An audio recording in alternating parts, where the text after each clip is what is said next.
David Collins, a kind-hearted man, had no idea that his life would change forever the day he met Elijah, a young black boy, playing alone in the park.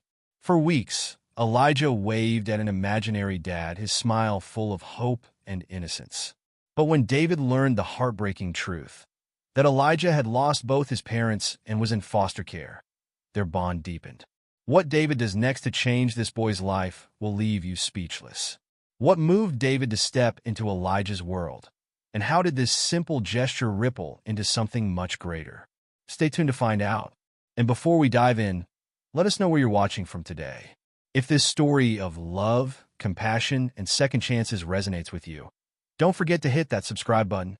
The sun was dipping low in the sky, painting the suburban neighborhood in warm hues of orange and gold. David, a white man in his mid-30s with kind eyes and a few laugh lines, locked the front door of his cozy two-story home. His two children, Emily and Ethan, bounced excitedly on the sidewalk, their energy seemingly unaffected by the long summer day.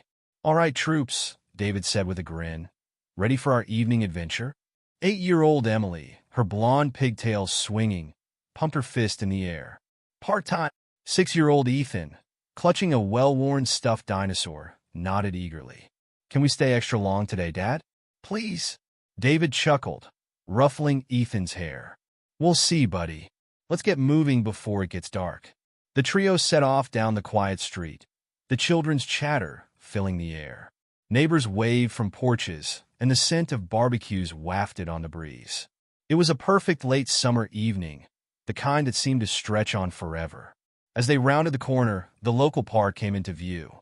A colorful playground stood at its center, surrounded by neatly trimmed grass and towering oak trees. Emily and Ethan's eyes lit up at the sight. "Last one, there's a rotten egg," Emily shouted, taking off in a sprint. Ethan giggled and ran after her, his little legs working overtime to keep up. David watched them go, a contented smile on his face. This was their ritual, a precious slice of family time carved out of busy days filled with work and school. "Be careful, you two," he called out, quickening his pace to catch up.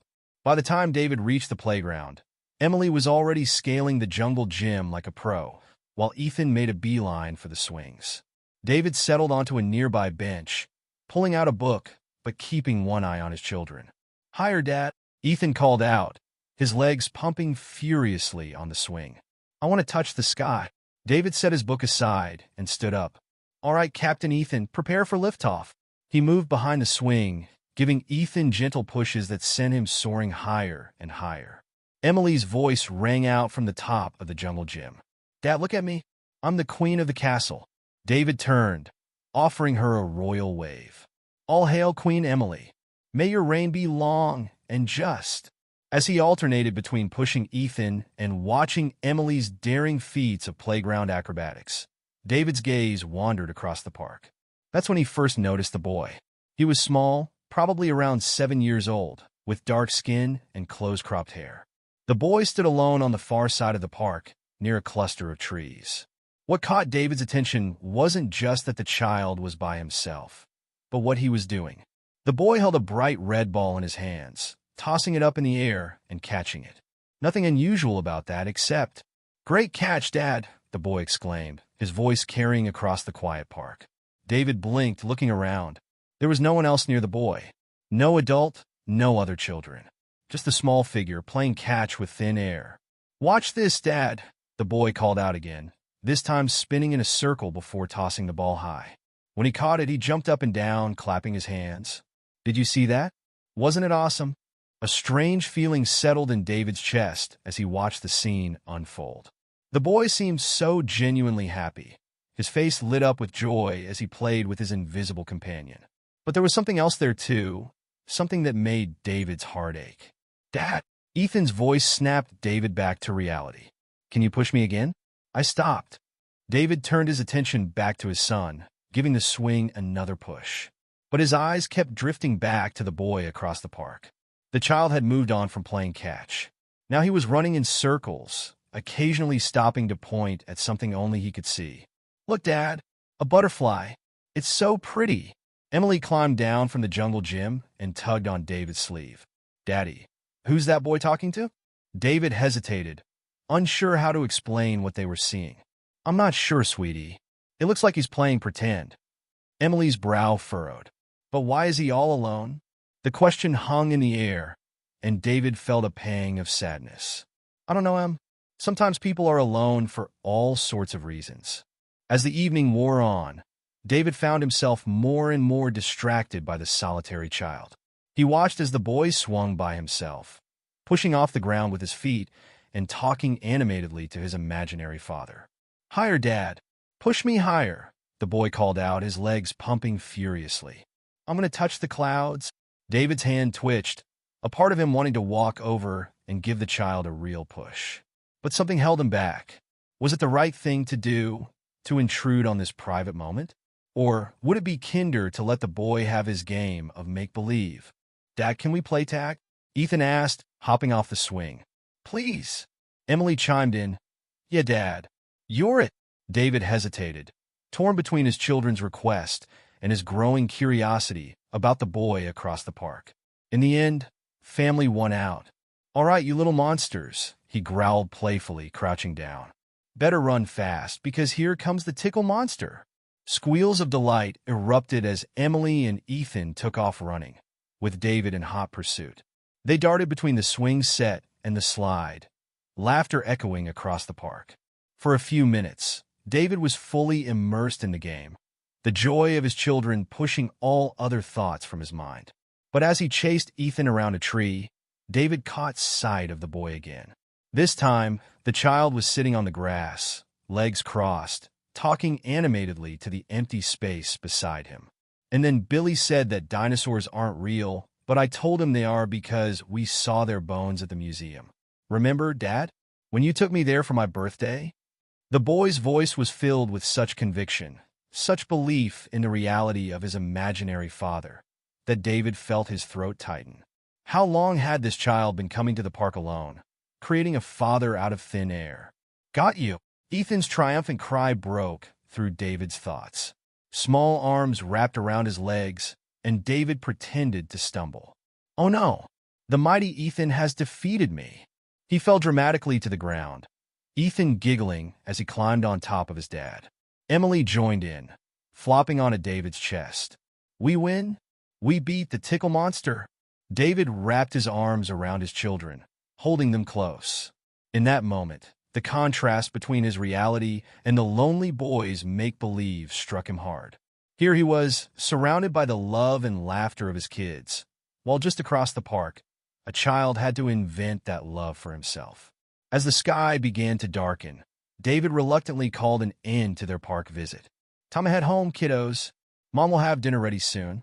There were the usual protests and pleas for just 5 more minutes, but eventually Emily and Ethan gathered their things. As they prepared to leave, David cast one last glance toward the boy. To his surprise, the child was looking right at him. For a brief moment, their eyes met across the distance. The boy offered a small, shy wave, which David returned automatically. Then the child turned away, speaking once more to his invisible companion. Come on, Dad. We should go home too. Race you to the gate. With that, the boy took off running, his imaginary father apparently hot on his heels. David watched until the small figure disappeared around the corner of the park. The walk home was filled with Emily and Ethan's excited recounts of their playground adventures, but David's mind kept drifting back to the boy. Who was he? Where were his parents? And why did he feel the need to create an imaginary father to play with? As they approached their house, the warm glow of the porch light welcoming them home, David made a silent promise to himself. He would return to the park tomorrow, and the day after if necessary. He needed to know more about this child who played alone to understand why he felt compelled to invent a father figure. Maybe, David thought as he ushered his children inside, there was something he could do to help. But for now, all he could do was hold his own kids a little tighter, grateful for the family he had and acutely aware of those who weren't so fortunate. The aroma of Sarah's cooking filled the air as they stepped inside, and the usual chaos of dinner time began. But even as David helped Ethan wash his hands and listened to Emily's detailed description of her castle on the jungle gym, a part of his mind remained in the park, with the boy who had a father only he could see. As he sat down to dinner with his family, David couldn't shake the feeling that his comfortable routine had been forever altered.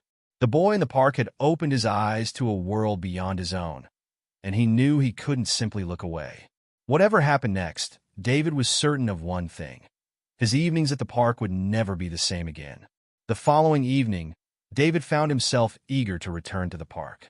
Throughout the day, his thoughts had frequently drifted to the boy he'd seen, the child who played with an invisible father.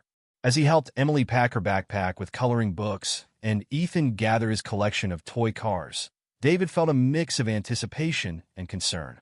"Ready to go, troops?" David called out, jingling his keys. Emily bounded down the stairs, her blonde ponytail swinging. "Ready, Dad? Can we stay extra long today? I want to finish my picture of the castle." Ethan nodded enthusiastically, clutching his favorite red fire truck. "Yeah, and I want to build a huge sandcastle." David smiled, ruffling Ethan's hair. "We'll see how it goes, buddy. Let's head out before it gets too late." As they walked to the park, David found himself scanning the area, looking for the boy from yesterday. A part of him hoped the child wouldn't be there, that perhaps he'd imagined the whole scene. But as they rounded the corner and the playground came into view, David's heart sank a little.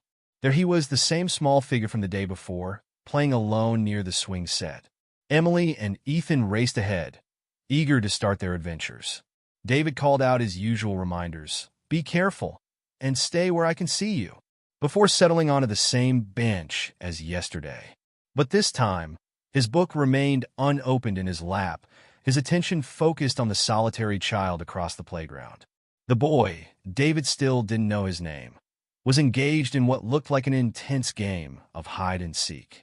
He'd cover his eyes, count loudly to 10, then dash around the playground equipment, peering behind trees and bushes. "Found you, Dad," the boy would exclaim periodically, his face lighting up with joy each time he discovered his invisible father. David watched, his heart growing heavier with each passing minute. The boy's imagination was impressive, creating an entire world of play with an unseen companion. But the underlying loneliness was impossible to ignore. After about 20 minutes of this, the boy switched to playing on the monkey bars. "Watch me, Dad," he called out, swinging from bar to bar with surprising agility for his size. I made it all the way across. Unable to resist any longer, David stood up and slowly made his way across the playground. He approached cautiously, not wanting to startle the child or interrupt his game. As he got closer, David could see the boy more clearly. He was small for his age, with warm brown skin and close-cropped black hair. His clothes were clean but well-worn, the knees of his jeans patched in several places. The boy was now sitting on top of the monkey bars, his legs swinging freely. He appeared to be in deep conversation with his invisible dad. "And then we could go get ice cream, right, Dad? With sprinkles and everything." David cleared his throat softly. The boy's head snapped up, his eyes wide with surprise at seeing someone so close. "Hi there," David said gently, offering a warm smile. "That looks like fun. Who are you playing with?" The boy hesitated for a moment, clearly torn between shyness and the desire to share his game. After a brief pause, he pointed to the empty space beside him on the monkey bars.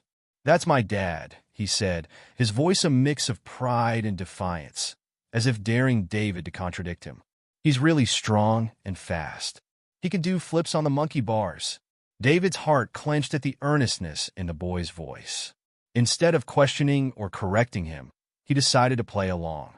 "Wow, your dad sounds like an amazing guy," David said, his voice filled with genuine warmth. "I bet he's great at all sorts of games, huh?" The boy's face lit up, his earlier wariness melting away. "Yeah, he's the best at everything. He can run super fast and jump really high.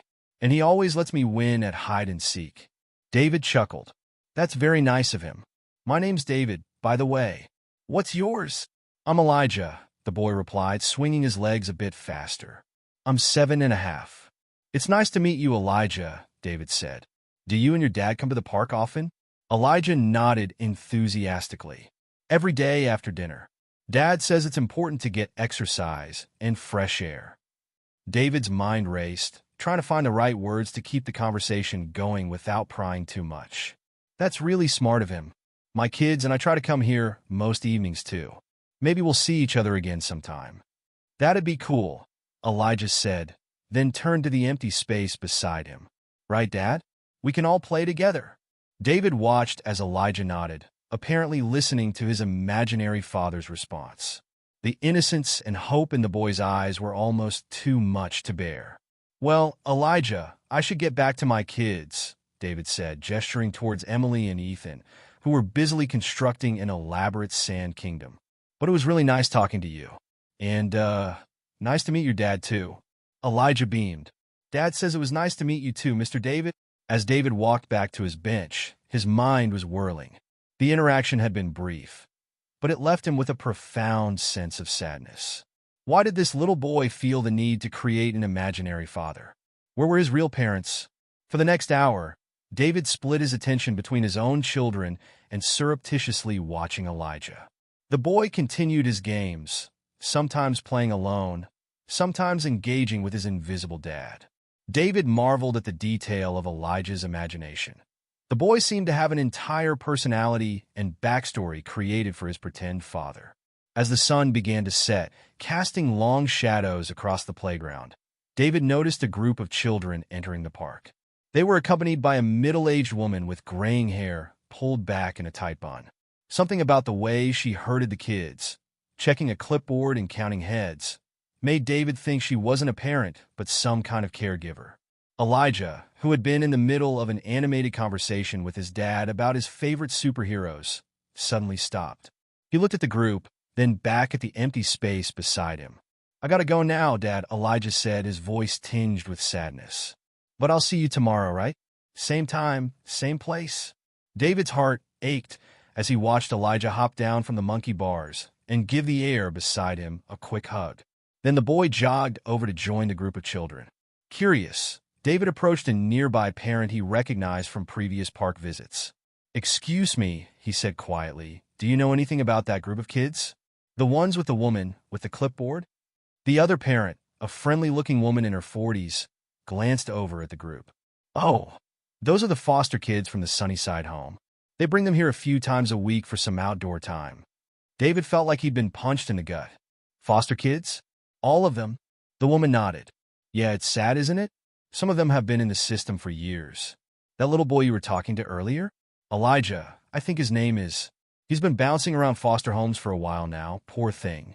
David watched as Elijah lined up with the other children, his earlier enthusiasm replaced by a quiet compliance. The boy's eyes darted around the playground one last time, as if searching for his imaginary father. Do you know his story? David asked, trying to keep his voice steady. Why he's in foster care? The woman shrugged. I don't know all the details, but I've heard bits and pieces from the caregivers. Sounds like his mom passed away when he was really young, and his dad, well, let's just say he wasn't fit to be a parent. Elijah's been in the system ever since. David felt a wave of emotions wash over him. Sadness, anger, helplessness. And no one's adopted him? He seems like such a sweet kid. It's not always that simple, the woman said, her voice soft with sympathy. Lots of people want to adopt babies or really young kids. Older children like Elijah, they sometimes get overlooked. Plus, I've heard he has some behavioral issues. Nothing major, just the kind of stuff you'd expect from a kid who's been through so much. David watched as the group of foster children filed out of the park, Elijah bringing up the rear. Just before leaving, the boy turned and waved, not at David or anyone else on the playground, but at the empty space near the monkey bars where his imaginary father had been. The realization hit David like a ton of bricks. Elijah, this bright, imaginative little boy, had no one. No real father to play with him. No stable home to return to each night. Instead, he'd created an entire fantasy world, complete with a loving, attentive dad who never missed a park visit. As David gathered his own children and headed home, his mind was racing. How long had Elijah been playing out this scenario? How many evenings had he spent in this park, pretending to have the family he so desperately wanted? The walk home was a blur. Emily chattered about her sand castle, and Ethan proudly showed off a cool rock he'd found, but David could barely focus on their words. His thoughts kept returning to Elijah, to his bright smile, his vivid imagination, and the underlying sadness in his eyes. Once home, David went through the motions of the evening routine, helping with baths, reading bedtime stories, tucking in his children. But his heart wasn't in it. Every time he looked at Emily and Ethan, safe and loved in their beds, he thought of Elijah, probably lying in a foster home, still pretending his dad would be there in the morning. The house was quiet, the soft glow of the kitchen light casting long shadows across the room. David sat at the table, his hands wrapped around a mug of tea that had long since gone cold. His mind was still at the park, replaying his encounter with Elijah over and over again. Sarah entered the kitchen, her brow furrowed with concern. She'd noticed David's distraction during dinner, the way his eyes had seemed far away even as he helped Ethan cut his chicken and listened to Emily's stories about school. "David," she said softly, sliding into the chair across from him. "What's going on? You've been a million miles away all evening." David looked up, meeting his wife's worried gaze. He took a deep breath, trying to find the right words to explain the turmoil in his heart. "I met a boy at the park today," he began, his voice barely above a whisper. "His name is Elijah. He's 7 years old, and he was pretending to have a dad." Sarah's eyebrows knitted together in confusion. "Pretending to have a dad? What do you mean?" David recounted the scene he'd witnessed, Elijah playing alone, talking to thin air, the joy on his face as he interacted with an invisible father figure. As he spoke, he could see the emotions playing across Sarah's face: surprise, sadness, and finally, a deep empathy that made her eyes shine with unshed tears. "Oh, David," she breathed when he finished. "That poor little boy. But why was he alone? Where are his parents?" David's hands tightened around his mug. "He's in foster care, Sarah. Has been for years, apparently. His mother died when he was very young, and his father, well, he wasn't fit to be a parent." Sarah reached across the table, covering David's hand with her own. "So, he has no one? No family at all?" David shook his head, feeling the lump in his throat grow. "No one. He's been bouncing around the system for years. And now he's created this whole fantasy of having a dad who loves him and plays with him. It's heartbreaking, Sarah. I can't stop thinking about him." Sarah was quiet for a moment, processing the information. When she spoke again, her voice was thick with emotion. "I can't imagine how lonely he must be to create an imaginary parent like that. No child should have to pretend to have a loving family." David nodded, feeling a surge of relief that Sarah understood. "I know, and I feel like we need to do something. I can't just go back to the park tomorrow and pretend I didn't see what I saw, that I don't know what I know now." Sarah squeezed his hand, a small smile playing at the corners of her mouth. "You've always had a big heart, David. It's one of the things I love most about you. What are you thinking? How can we help?" David took a deep breath, voicing the idea that had been forming in the back of his mind since he'd left the park. "Do you remember when we talked about fostering? A few years ago, before Emily started school?" Sarah's eyes widened slightly. "You want to foster Elijah?" "I don't know," David admitted. "Maybe. Or maybe just fostering in general. But I know I want to do something. That little boy needs someone, Sarah. He needs a real family, not just an imaginary dad who disappears when the park closes." Sarah was quiet for a long moment, her thumb tracing circles on the back of David's hand. When she looked up, her eyes were clear and determined. "Okay," she said simply. "Let's do it." David blinked, surprised by her quick agreement. "Really? You're sure?" Sarah nodded. "We've talked about fostering before. We have the space, we have the love to give. And if there are children out there like Elijah who need a family so badly they have to invent one, well, how can we not at least try?" David felt a wave of love and gratitude wash over him. He leaned across the table, pressing a soft kiss to Sarah's lips. "Thank you," he murmured, "for understanding, for being willing to take this on." Sarah smiled, squeezing his hand again. "We're in this together, David. Always have been, always will be. Now, what's our next step?" They spent the next hour researching foster agencies in their area, making notes and discussing the process. By the time they went to bed, they had a plan, They would contact a local agency in the morning to inquire about becoming foster parents. The next day was Saturday, and as David and Sarah prepared breakfast, they decided it was time to talk to Emily and Ethan about what they were considering.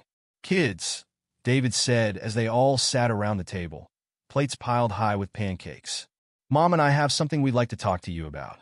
Emily looked up, syrup dripping from her fork. "Are we getting a puppy?" she asked excitedly. Sarah chuckled. "No, sweetie, not a puppy. But it is about our family. You know how lucky we are, right? To have each other. To have a home where we're all safe and loved." Ethan nodded solemnly, his mouth full of pancake. Emily tilted her head, looking curious. "Yeah, of course. Why?" David took a deep breath. "Well, not all kids are as lucky as you two. Some children don't have families of their own. They don't have a mom or a dad or a home where they feel safe." Emily's eyes widened. "Really? But where do they live?" "Some of them live in special homes called foster homes," Sarah explained gently, "where other families take care of them for a while. But it's not the same as having your own family." David leaned forward, meeting each of his children's eyes. "Mom and I are thinking about becoming foster parents. That means we might have another child come to live with us for a while. A child who needs a family, even if it's just temporary." There was a moment of silence as Emily and Ethan processed this information. Then Ethan spoke up, his voice small. "Would they sleep in my room?" Sarah smiled. "No, honey. We have that spare room upstairs, remember? We'd set that up for them." Emily's brow was furrowed in concentration. "Is this because of that boy you talked to at the park, Dad? The one who was playing by himself?" David felt a surge of pride at his daughter's perceptiveness. "Partly, yes. His name is Elijah, and he doesn't have a family of his own. Seeing him pretending to have a dad, it made me realize how much some kids need help." Emily nodded slowly. "That's really sad. I can't imagine not having you and Mom." She was quiet for a moment, then looked up with determination in her eyes. "I think we should do it. We should help kids like Elijah." Ethan, not wanting to be left out, chimed in. "Yeah, I can share my toys with them. And maybe they want to play Legos with me." David felt his heart swell with love for his children. He reached out, ruffling Ethan's hair and squeezing Emily's hand. "You two are amazing, you know that? This would be a big change for our family. Are you sure you're okay with it?" Both children nodded emphatically. Emily spoke up again, her voice serious beyond her years. "If we can help a kid have a real family instead of pretending, we should do it. It's the right thing to do." Sarah wiped a tear from her eye, smiling at her daughter. "You're absolutely right, Emily. It is the right thing to do." The rest of breakfast was filled with questions from the children. Would they get to meet Elijah? How long would a foster child stay with them? Could they help decorate the spare room? David and Sarah answered as best they could, emphasizing that they were just at the beginning of the process and there was still a lot to learn. After breakfast, while the kids were occupied with a movie, David and Sarah sat down at the computer together. With a deep breath, David typed local foster care agencies into the search bar. "Here goes nothing," he murmured, clicking on the first result. They spent the next hour reading through the agency's website, learning about the requirements for becoming foster parents, the training involved, and the different types of foster care. By the time they finished, they both felt a mix of excitement and nervousness. "It's a lot," Sarah said, leaning back in her chair. "The home inspections, the background checks, the training classes. Are we ready for all of this?" David took her hand, squeezing it gently. "I think we are. It won't be easy, but nothing worthwhile ever is, right? And just think about the difference we could make in a child's life." Sarah nodded, a small smile playing at her lips. "You're right, and we're not committing to anything yet. We're just taking the first step." David clicked on the Contact Us button, pulling up the agency's email form. Together, they composed a message, introducing themselves and expressing their interest in becoming foster parents. David's finger hovered over the Send button for a moment. "Ready?" he asked, looking at Sarah. She nodded, placing her hand over his on the mouse. "Ready." Together, they clicked Send, watching as the message disappeared into cyberspace. It was done. They had taken the first step. As they closed the computer and went to join their children in the living room, David felt a sense of purpose he hadn't experienced in years. He didn't know exactly what the future held, whether they would end up fostering Elijah specifically or another child in need, but he knew they were on the right path. That night, as David tucked Ethan into bed, his son looked up at him with serious eyes. "Dad," he said softly, "do you think Elijah is okay tonight?" Even though he doesn't have a real dad to tuck him in, David felt his heart clench. He smoothed Ethan's hair back from his forehead, considering his answer carefully. "I hope so, buddy. And even if he's not okay right now, we're going to do our best to help kids like him, to make sure they have someone to tuck them in at night." Ethan nodded, seemingly satisfied with this answer. "Good," he mumbled, his eyes already drifting closed. "Everyone should have someone to tuck them in." As David turned off the light and closed Ethan's door, he felt more certain than ever that they had made the right decision. Whatever challenges lay ahead in their journey to become foster parents, he knew it would be worth it. For Elijah, and for all the children out there pretending to have a family, they would do their best to make a difference. One step at a time, one child at a time, they would try to bring a little more love into the world. The days following David and Sarah's decision to explore fostering were filled with a mix of excitement and nervous anticipation. They received a response from the foster care agency, setting up an initial meeting to discuss the process. In the meantime, life continued as usual, with work, school, and their regular evening trips to the park. Each time they visited the playground, David found himself scanning the area, hoping to catch a glimpse of Elijah. But for several days, the boy was nowhere to be seen.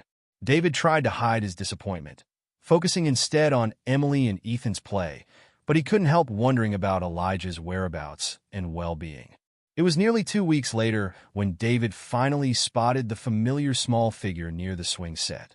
His heart leapt as he recognized Elijah, once again engaged in conversation with his imaginary father.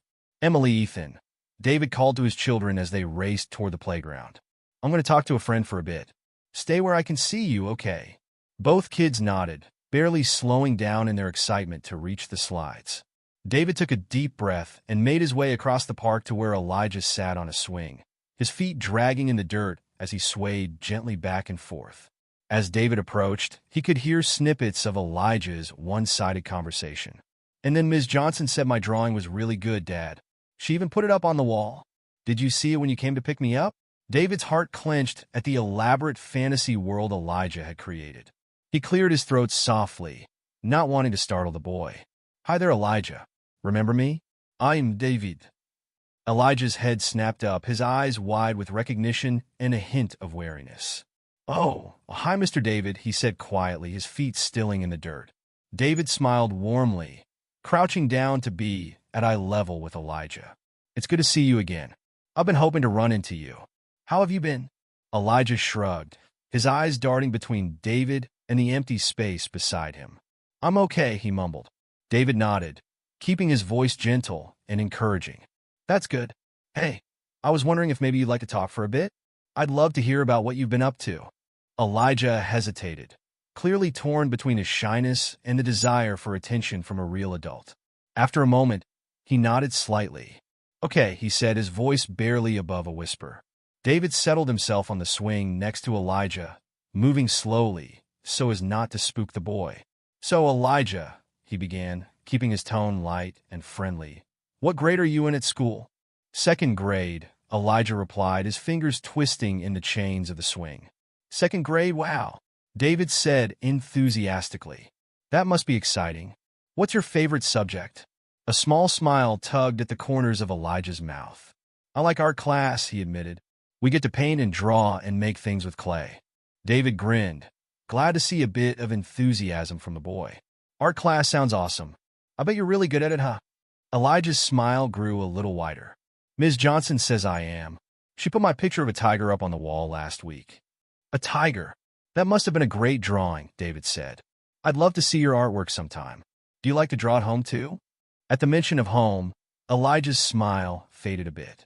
"Sometimes," he said quietly, "when I have paper and crayons." David sensed he'd touched on a sensitive subject. He quickly changed tack.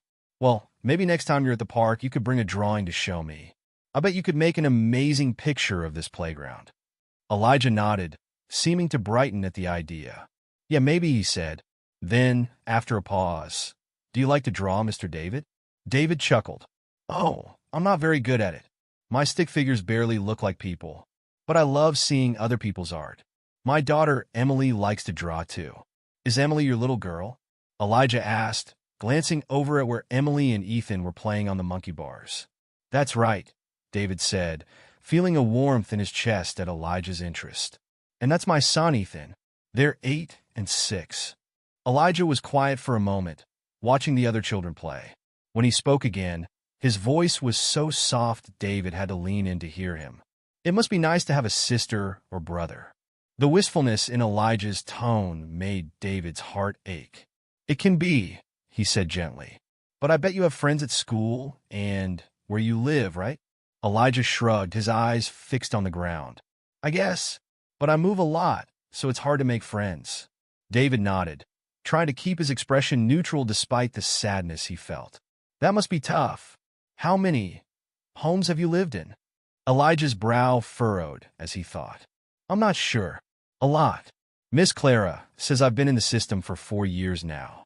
David did some quick math in his head. For years, that meant Elijah had been in foster care since he was barely more than a toddler. The realization hit him hard, and he had to take a deep breath to steady his voice. That's a long time, he said softly. It must be hard, moving around so much. Elijah nodded, then looked up at David with a hint of defiance in his eyes. But my dad always comes with me. No matter where I go, he's there. David felt a lump form in his throat. He knew he should probably discourage this fantasy, but he couldn't bring himself to shatter the boy's coping mechanism. Instead, he simply said, That's good, Elijah. Everyone needs someone they can count on. They sat in silence for a few moments, gently swinging back and forth. David racked his brain for a way to keep the conversation going, to learn more about this resilient little boy. So, Elijah, he finally said, What do you like to do for fun? Besides drawing, I mean? Elijah's face lit up a bit. I like to read, he said, especially books about animals. And I like to play soccer, but I don't get to very often. David smiled, grateful for this glimpse into Elijah's interests. Reading is great. What's your favorite animal to read about? Tigers, Elijah said without hesitation. They're so big and strong, and their stripes are really cool. Tigers are awesome, David agreed. Have you ever been to a zoo to see one in real life? Elijah shook his head, his eyes wide. No, but I really want to. My D-dash, he stopped himself, glancing at the empty space beside him, then back at David. I mean, I hope I can go someday. David's heart broke a little at Elijah's self-correction, at the way he seemed to remember that his dad wasn't real in David's presence. Well, maybe someday we can all go to the zoo together, he said, trying to keep his tone light. My kids love seeing the animals too. Elijah's eyes lit up for a moment, but then doubt crept into his expression. Really, he asked, his voice small and uncertain. Really, David said firmly. It would be fun to go together. Don't you think? Elijah nodded, a tiny smile playing at the corners of his mouth. Yeah, it would be. They continued to talk, David gently drawing Elijah out of his shell. He learned that the boy's favorite color was green, that he loved pizza but hated Brussels sprouts, and that he sometimes had trouble sleeping at night because he missed having his own room. As they chatted, David found himself more and more drawn to Elijah. The boy's resilience amazed him. Despite everything he'd been through, Elijah still had moments of joy and enthusiasm. His eyes would light up when he talked about things he loved, and sometimes he'd even let out a small laugh at David's attempts at jokes. But there were also moments that broke David's heart, like when Elijah mentioned casually that he always packed his few belongings in a single backpack, just in case he had to move again. Or when he talked about how he tried to be really good and quiet in his foster homes, hoping that if he was perfect, maybe they'd want to keep him. As the sun began to set, casting long shadows across the playground, David realized they'd been talking for nearly an hour. He looked over to where Emily and Ethan were still playing, now engaged in an elaborate game of make-believe with some other children. I should probably get my kids home for dinner, David said reluctantly. But it's been really great talking to you, Elijah. Elijah nodded, his earlier shyness creeping back in. Yeah, it was nice, he said softly. David stood up, brushing off his pants. Will you be here tomorrow? He asked, trying to keep his tone casual. Elijah shrugged. Probably. We usually come every day, unless it's raining.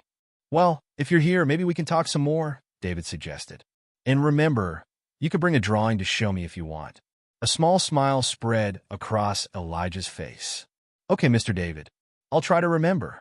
As David walked away to collect Emily and Ethan, he felt a mix of emotions swirling in his chest. Joy at the connection he'd made with Elijah, sadness at the boy's situation, and a growing sense of protectiveness that surprised him with its intensity. That night, after the kids were in bed, David recounted his conversation with Elijah to Sarah. As he spoke, he could see the same emotions he felt reflected in his wife's eyes. "Oh, David," Sarah said when he finished, wiping a tear from her cheek. "That poor little boy. He sounds so sweet and so broken." David nodded, running a hand through his hair. "He is, but he's also incredibly strong, Sarah. The things he's been through, the way he just accepts that he might have to move at any time, it's heartbreaking, but it's also inspiring in a way." Sarah reached out, taking David's hand in hers. "And how are you feeling about all this?" she asked gently. David was quiet for a moment, trying to sort through his tangled emotions. "I don't know," he finally admitted. "I feel connected to him in a way I can't really explain. Like I want to protect him, to give him all the things he's been missing." Sarah squeezed his hand. "I know," she said softly. "I can hear it in your voice when you talk about him. You care about him already." David nodded, feeling a lump form in his throat. "I do," he whispered. "And I can't help thinking, what if it was Emily or Ethan in his situation? What if our kids were the ones bouncing from home to home, never knowing if they'd have to pack up and leave tomorrow?" Sarah's eyes filled with tears. "I can't even imagine," she said. "No child should have to live like that." They sat in silence for a while, each lost in their own thoughts. Finally, Sarah spoke again. "So, what do we do now?" David took a deep breath. "I don't know exactly," he said. "But I know I want to keep talking to Elijah, to be there for him in whatever way I can. And I think we need to move forward with the fostering process. Even if we can't help Elijah specifically, there are so many kids out there who need a stable home, even if it's just temporary." Sarah nodded, a determined look settling on her face. "You're right. We have so much love to give, David. We need to share it with the children who need it most." As they went to bed that night, David's mind was still on Elijah. He thought about the boy's shy smile, his enthusiasm when talking about tigers, the way his eyes lit up at the idea of going to the zoo. And he thought about the sadness underlying it all, the loneliness, the uncertainty, the desperate need for stability and love. David made a silent promise to himself and to Elijah as he drifted off to sleep. He would be there for that little boy in whatever way he could. He would show Elijah that there were adults who cared, who saw him as more than just another kid in the system. And maybe, just maybe, they could give Elijah the one thing he wanted most, a real family, not just an imaginary one. Over the next few weeks, David made it a point to seek out Elijah every time they visited the park. Sometimes their conversations were brief. Just a quick hello and a chat about Elijah's day at school. Other times, they talked for an hour or more, David learning more and more about the boy's life, his hopes, and his fears. Elijah began to open up more, sharing stories about his various foster homes, some good, some not so good. He told David about the nice family he'd stayed with for 6 months, the longest he'd been in one place, and how sad he'd been when they'd told him they couldn't keep him permanently. "I thought maybe they'd want to adopt me," Elijah confided one evening, his voice barely above a whisper. "But they said they were moving to another state and couldn't take me with them." David's heart clenched at the pain in Elijah's voice. "That must have been really hard," he said gently. Elijah nodded, kicking at the wood chips beneath the swing. "It's okay, though," he said, trying to sound brave. "My dad told me it wasn't my fault. He said sometimes grown-ups make decisions that don't make sense, but it doesn't mean there's anything wrong with me." David had to swallow hard past the lump in his throat. Even in his fantasies, Elijah was trying to protect himself from the pain of rejection. "Your dad sounds very wise," he managed to say. As the days went by, David found himself looking forward to these conversations more and more. He loved seeing Elijah's face light up when he spotted David across the playground. Loved the way the boy would sometimes run over to show him a new drawing or tell him about something exciting that had happened at school. Emily and Ethan had started to notice David's growing friendship with Elijah too. One evening, as they were walking home from the park, Emily tugged on David's sleeve. "Dad," she said, her voice serious, "when is Elijah going to come live with us?" David was taken aback by the question. I don't know, sweetie," he said honestly. "We don't know yet which child will be placed with us, but we're one step closer to helping a child who needs a home." Emily nodded, seeming to consider this. "Well, if he does come to live with us, can he share my art supplies? I think he'd really like the new colored pencils Grandma got me." David felt a rush of love and pride for his daughter. "That's very kind of you, Em," he said, ruffling her hair. "I'm sure Elijah would love that." As they continued their walk home, David's mind whirled with possibilities. He and Sarah had attended their first fostering information session, and they were in the process of filling out the initial paperwork. But the idea of actually bringing a child into their home, of potentially giving Elijah the family he so desperately needed, still felt simultaneously thrilling and terrifying. That night, as David lay in bed, he found himself imagining what it would be like to have Elijah as part of their family. He pictured the boy's shy smile at the breakfast table, thought about helping him with his homework, imagined taking him to the zoo to see those tigers he loved so much. The more David thought about it, the more right it felt. Elijah needed a family, and David was beginning to realize that maybe, just maybe, their family needed Elijah too.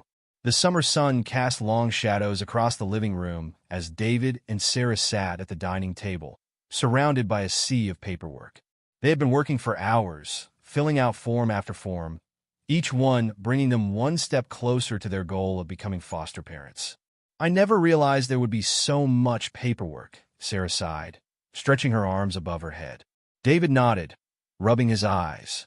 "It's a lot, but it's worth it. Every signature brings us closer to helping Elijah and kids like him." Just then, Emily poked her head into the room. "Mom, Dad, can we go to the park now?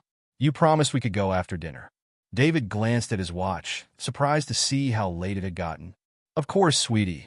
Let's go get Ethan ready." As they walked to the park, David's mind wandered to Elijah. Would he be there today? The boy had become a constant presence in his thoughts, his shy smile and resilient spirit leaving an indelible mark on David's heart. Sure enough, as they approached the playground, David spotted Elijah sitting alone on the swings. But this time, instead of talking to an imaginary father, the boy's eyes lit up as he saw David and his family approach.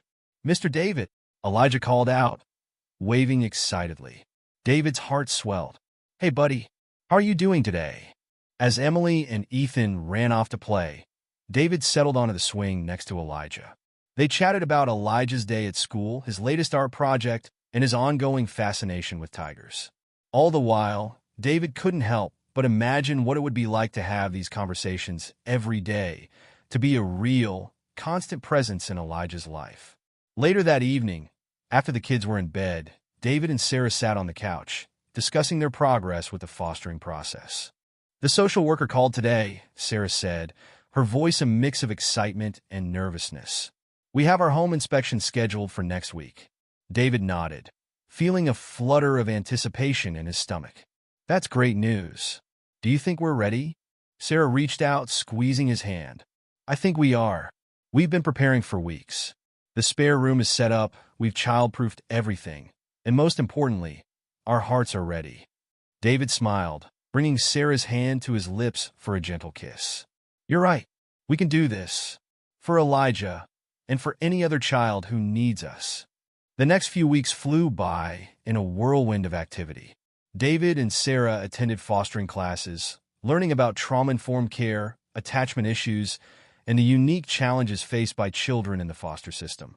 They underwent background checks, met with social workers, and prepared their home and their hearts for the possibility of welcoming a child into their lives.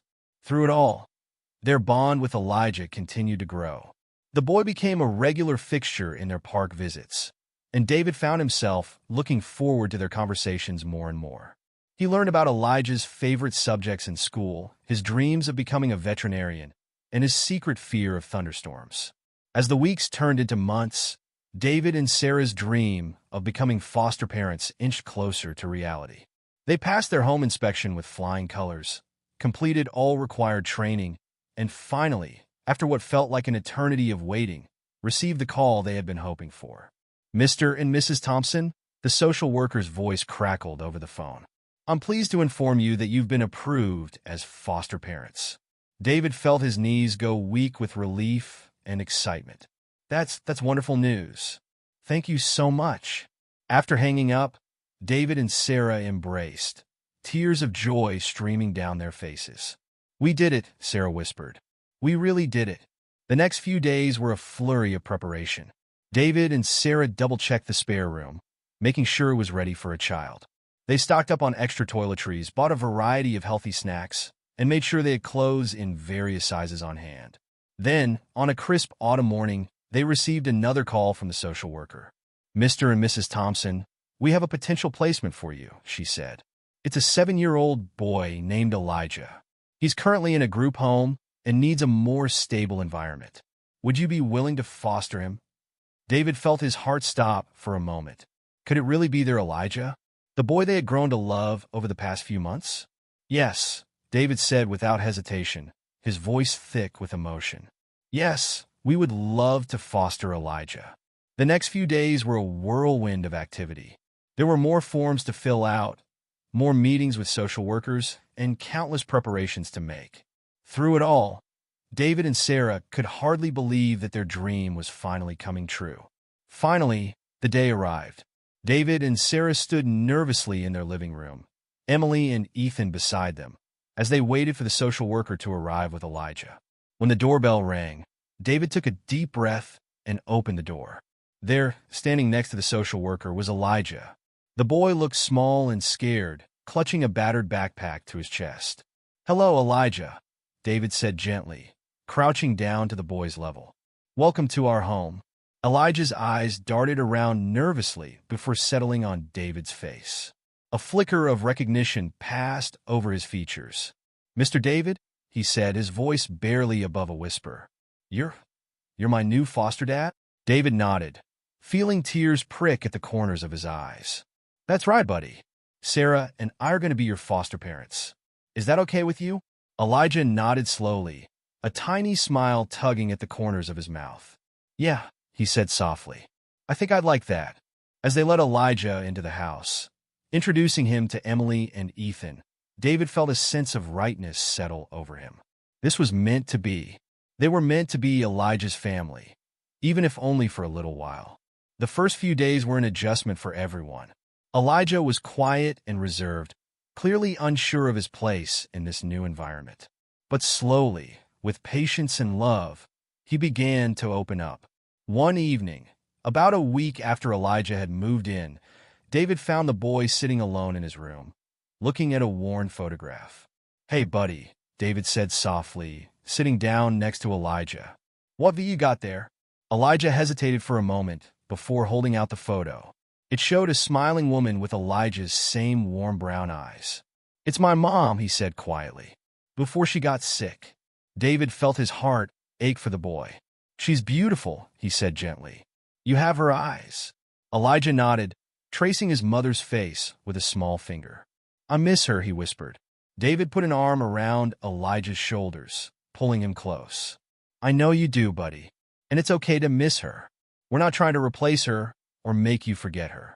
We just want to give you a safe place to live and grow." Elijah leaned into David's side, silent tears falling down his cheeks. They sat like that for a long time, David offering quiet comfort as Elijah grieved for the mother he had lost. As the weeks passed, Elijah began to integrate more fully into their family life. He played board games with Emily and Ethan, helped Sarah in the kitchen, and even started to call David Dad, hesitantly at first, but with growing confidence. One Saturday morning, David woke up to find Elijah already in the kitchen, attempting to make pancakes. "Good morning, Dad," Elijah said, his face scrunched in concentration as he stirred the batter. "I wanted to surprise everyone with breakfast." David felt his heart swell with love. "That's very thoughtful of you, buddy. Need some help?" Together, they made a stack of slightly lopsided but delicious pancakes. As they sat around the table, syrup dripping from chins and laughter filling the air, David caught Sarah's eye. She smiled, a look of pure happiness on her face.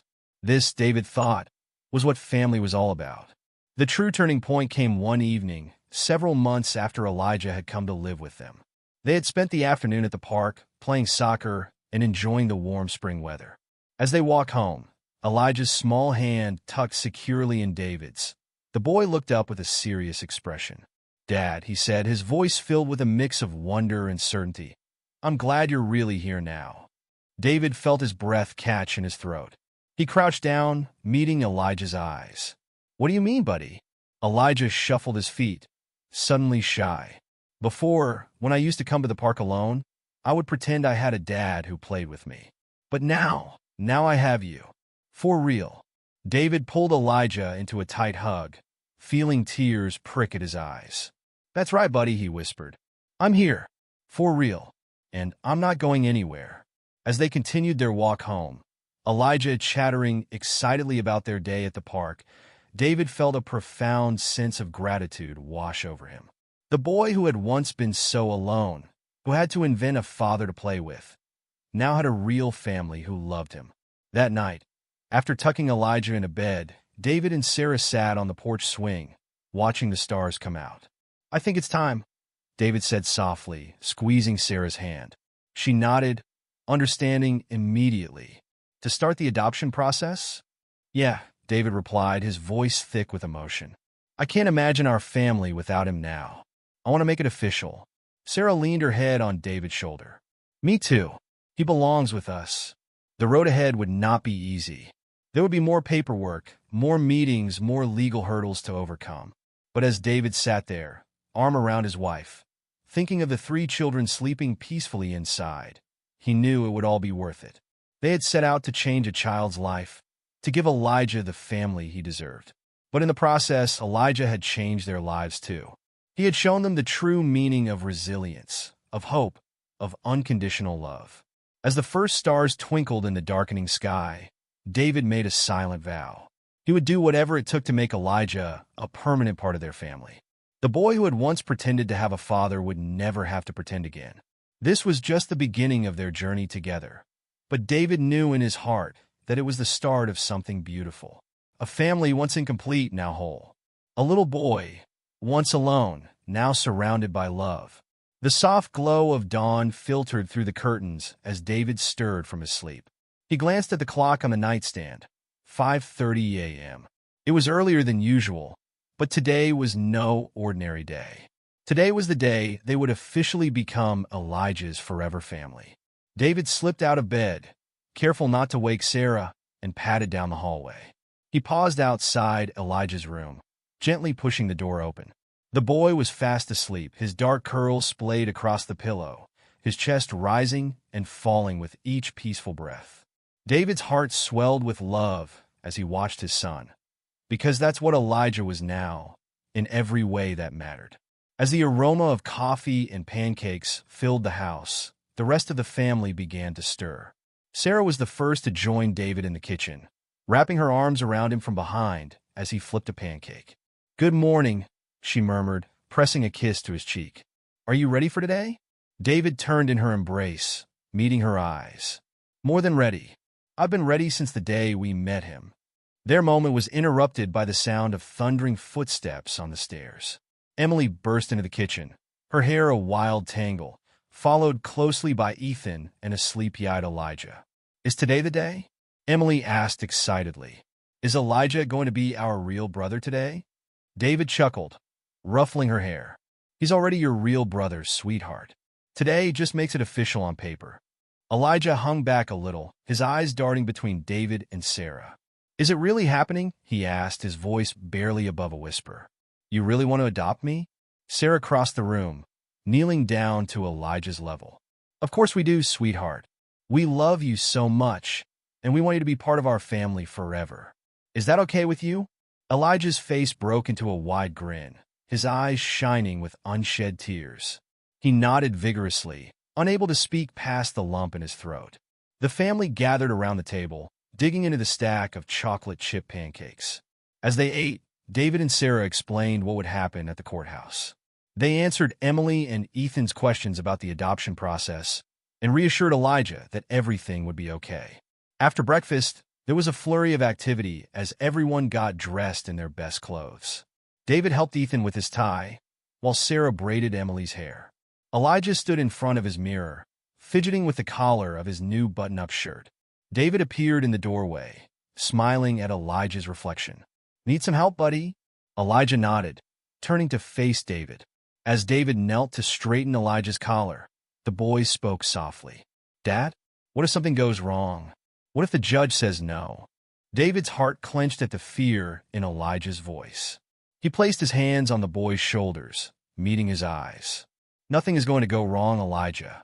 The judge has already reviewed our case, and everything is in order. But even if something did happen, it wouldn't change how we feel about you. You're our son, no matter what any piece of paper says." "Okay."